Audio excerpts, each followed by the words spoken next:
시청자 여러분 안녕하십니까? VOA 모닝뉴스 시작합니다. 북한 인권단체들이 오는 18일 미국 대통령 별장 캠프 데이비드에서 열리는 미한일 정상회의에서 납북자와 국군 포로 문제를 의제로 다루고 공동성명에도 반영해 줄 것을 요청하는 서한을 발표했습니다. 한국의 신임 통일부 장관은 첫 대회 일정으로 납북자와 국군 포로의 가족 또 단체와 만납니다. 허무호 기자가 보도합니다. 북한 인권시민연합, 6.25 국군 포로 가족회 등 12개 북한 인권단체와 북한에 억류된 김정욱 선교사의 형 김정삼 씨가 2일 윤석열 한국 대통령 앞으로 보낸 공개 서한입니다. 오는 18일 미국 캠프 데이비드에서 열리는 미한일 3국 정상회의에서 납북자와 억류자, 국군 포로 문제를 의제로 다루고 공동성명에도 반영해달라는 내용이 담겼습니다. 이들은 특히 사망자 유해 송환을 포함한 전원 즉각 송환과 책임 규명 실현 등 모든 국군 포로와 납북자, 억류자 관련 문제의 즉각적 해결을 위한 국제적 외교 노력을 3국 정상들이 선도해달라고 요청했습니다. 또 지난 3월 유엔 안전보장이사회의 북한 인권 상황 관련 회의에서 한국은 이 문제를 언급하지 않았다며 납북자와 억류자, 포로 송환 문제에 관해 일관된 메시지를 유지하는 것이 중요하다고 강조했습니다. 서한은 이어 북한은 1953년 정전협정과 제네바 협약을 위반해 지난 70년간 약 5만 명의 국군 포로와 10만 명의 민간인 납북자 송환을 거부하고 있다고 지적했습니다. 또 북한은 한국전쟁 이후 1970년 해군 방송선 납포 사건 등 60건이 넘는 어선 납포와 1969년 대한항공 납북 사건 등 최소 516명의 국군 포로와 민간인 납북자의 송환을 거부하고 있다고 비판했습니다. 지난 10년간 김국기, 최춘길, 김정욱, 김원호, 고현철 씨 등 최소 6명의 한국 국민을 계속 억류하고 있는 문제도 지적했습니다. 이런 가운데 납북자와 억류자, 국군 포로 문제를 직접 챙기기로 한 김영호 한국통일장관이 관련 단체들과의 면담을 첫 대회 일정으로 정했습니다. 3일 통일부 장관실에서 이루어질 납북자와 북한 억류자, 국군 포로 관련 단체 대표와 억류자 가족 면담에는 6.25 전쟁 납북인사 가족협의회, 납북자 가족모임, 김정욱 선교사의 형 김정삼 씨가 참석할 예정입니다. 김 장관의 이번 면담은 장관 직속의 납북자 대책반 신설 추진에 이어 해당 사안 해결 의지를 강조한 것으로 평가됩니다. 한편 통일부는 최근 남북 대화, 교류, 협력 분야 인력을 약 15%를 줄이면서 납북자 대책반을 장관 직속으로 신설하고 통일부와 장관의 주요 의제로 챙길 것이라고 밝혔습니다.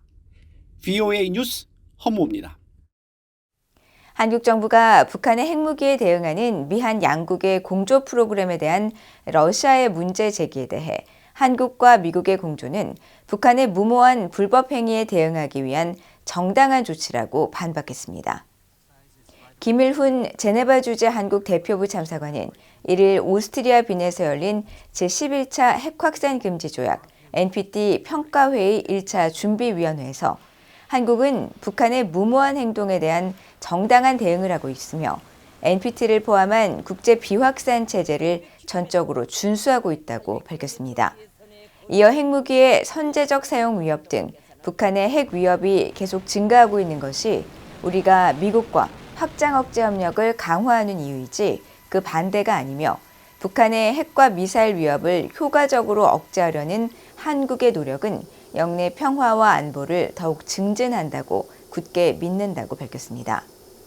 앞서 미하일 콘드라텐코프 러시아 외교부 비확산 군축국 부국장 대행은 이 회의에서 지난달 미국 전략핵 잠수함이 한국에 전개되고 미국과 한국이 지난 4월 공동 핵계획을 담은 성명을 발표했다며 이 같은 행동은 한반도 비핵화를 목표로 하는 유엔 안보리 결의를 훼손하는 것으로 책임은 미국과 한국에 있다고 주장했습니다.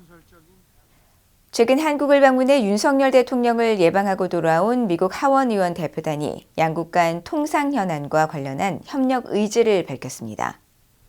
미국 하원 세입위원회는 1일 보도자료를 통해 제이슨 스미스 새 위원장이 이끄는 초당적 대표단이 서울을 방문해 윤 대통령을 비롯한 한국 정부 주요 인사들과 미한 경제관계에 초점을 맞춰 논의를 했다고 밝혔습니다.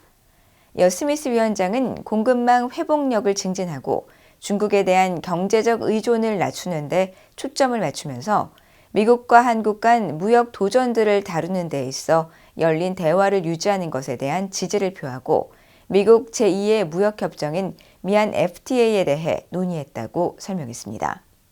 하원 세입위원회는 미국의 과세 정책과 대외 공급망 관리, FTA 등 무역, 통상 정책을 관할하는 의회 내 위원회입니다.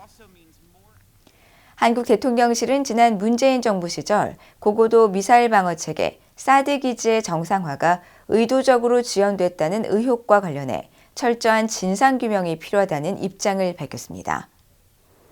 대통령실 고위 관계자는 2일 브리핑에서 사드 부대가 있는 성주기지 정상화는 한미 연합 방위태세와 주한미군의 임무 수행을 위해 필수적으로 수행해야 하는 조치라고 밝혔습니다.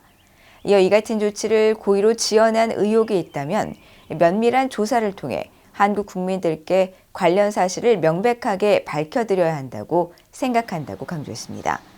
앞서 전직 국방부 장관 등 예비역 장군 870여 명으로 구성된 대한민국 소 예비역 장성단은 지난달 31일 한국감사원에 문재인 정부가 사드 전자파 및 저주파 소음 등의 측정 결과 공개를 기피하는 등 사드 배치 관련 환경 영향평가 협의회 구성이 지연됐다며 그 이유를 조사해 진실을 규명해달라고 청구했습니다.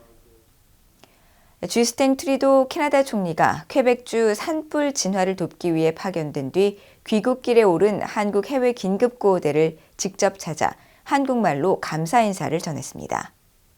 트루도 총리는 이를 한국의 긴급구호대가 귀국하는 기내에 직접 탑승한 뒤 대원들에게 가족을 떠나 지구 반대편으로 건너와 캐나다 국민을 도와주셔서 다시 한번 너무 감사하다며 안전하게 귀국하기를 바란다고 말한 장면을 자신의 사회관계 서비스망 X에 올렸습니다. 트루도 총리는 당시 한국어로 감사합니다라고 말했고 기내에서는 환호와 박수가 터져나왔습니다. 트루도 총리는 X 메시지에도 한국 구호대가 지난 몇 주 동안 퀘벡에서 산불을 진화했다며 캐나다 국민을 대신해 한국 구호대의 영웅적 활동에 감사드린다고 밝혔습니다. 한편 한국의 윤석열 대통령도 X를 통해 한국 구호대 귀국길에 깜짝 방문한 트루도 총리에게 진심으로 감사드린다며 구호대 활동은 한국과 캐나다의 우호관계, 새로운 전기를 마련했다고 밝혔습니다. 이상으로 VOA 모닝뉴스를 모두 마칩니다. 시청해주신 여러분 고맙습니다.